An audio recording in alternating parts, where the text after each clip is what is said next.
Hello friends, welcome to Chitra's cooking feast. இன்றைக்கி முளைக்கட்டிய பச்சைப்பயிறு வச்சு நல்ல ஒரு ஹெல்த்தியான ஸ்வீட் ரெசிபி தான் நம்ம பார்க்க போகிறோம். பச்சைப்பயிறு போலி, இதில் நம்ம சேர்த்துருக்கிற இன்க்ரீடியன்ட்ஸ் எல்லாமே கோதுமை மாவு, வெல்லம், முளைக்கட்டிய பச்சைப்பயிறு. இந்த ஸ்வீட் பார்த்திங்கன்னா ரொம்ப டேஸ்ட்டாக இருக்கும், நல்ல சாஃப்டாக இருக்கும். நம்ம இதில் வெள்ளை சக்கரை, மைதா மாவு எதுவுமே சேர்க்காம நல்ல ஒரு ஹெல்த்தியான ஸ்வீட் ரெசிபி நம்ம பார்க்கலாம்.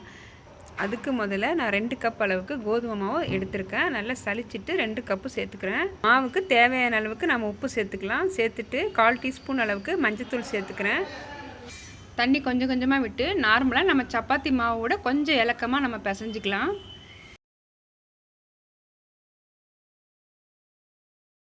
நம்ம எப்போவுமே நார்மலாக மைதாவில் தான் நம்ம போலி செய்வோம். ஒரு தடவை நீங்கள் கோதுமை மாவில் செஞ்சு பாருங்கள். கோதுமை மாவில் செய்யும் போது ரொம்பவும் சாஃப்டாக இருக்கும்.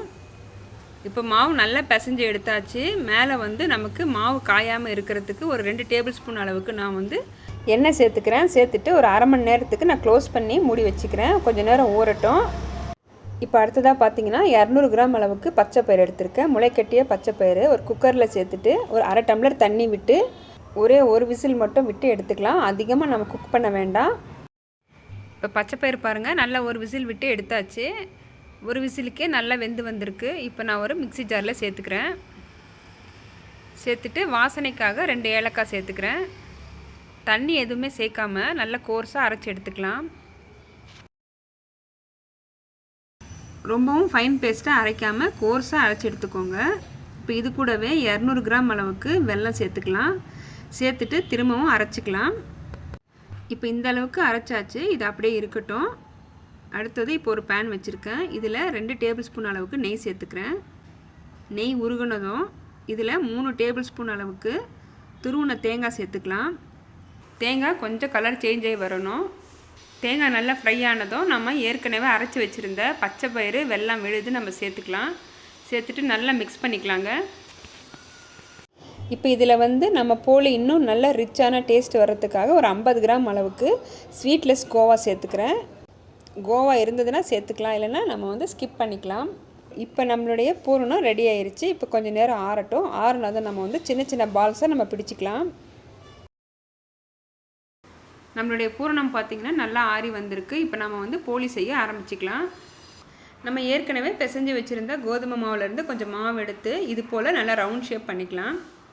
நடுவில் பூரணத்தை வச்சு நம்ம க்ளோஸ் பண்ணிக்கலாம். நம்ம உள்ளே வச்சுருக்கிற இந்த ஸ்டஃபிங் வெளியே பிரிஞ்சு வராதபடி நம்ம ஃபுல்லாகவே நம்ம எல்லா பக்கமும் நல்லா க்ளோஸ் பண்ணிக்கலாம். க்ளோஸ் பண்ணிவிட்டு ஒரு தடவை நல்லா உருட்டிக்கலாம். நம்ம உள்ளங்கையில் வச்சு லேசாக இது போல் அழுத்தி விட்டுக்கலாம். பூரிக்கட்டையில் கொஞ்சமாக எண்ணெய் தடவிட்டு நல்லா நம்ம திரட்டிக்கலாம். நல்லா ஈஸியாக நமக்கு திரட்ட வருது பாருங்கள். மாவு நல்லா இலக்கமாக நம்ம பிசைஞ்சிருக்கோம். நம்ம எந்த அளவுக்கு லேசாக திரட்ட முடியுமோ அந்த அளவுக்கு திரட்டிட்டு நம்ம தோசைக்கல்லில் போட்டு நம்ம சுட்டு எடுத்துக்கலாம். ஒரு பக்கம் நல்லா வெந்ததும் நம்ம அடுத்த பக்கம் திருப்பி போட்டுக்கலாம். 1 டீஸ்பூன் அளவுக்கு நெய் சேர்த்துக்கிறேன். இந்த போலி நமக்கு ரொம்ப சாஃப்டாக இருக்கும். ரொம்ப ஹெல்த்தியான இந்த போலியை கண்டிப்பாக நீங்களும் ட்ரை பண்ணி பாருங்கள். இந்த மாதிரி ஹெல்த்தியான போலி நமக்கு கடையில் எங்கே தேடினாலும் கிடைக்காது.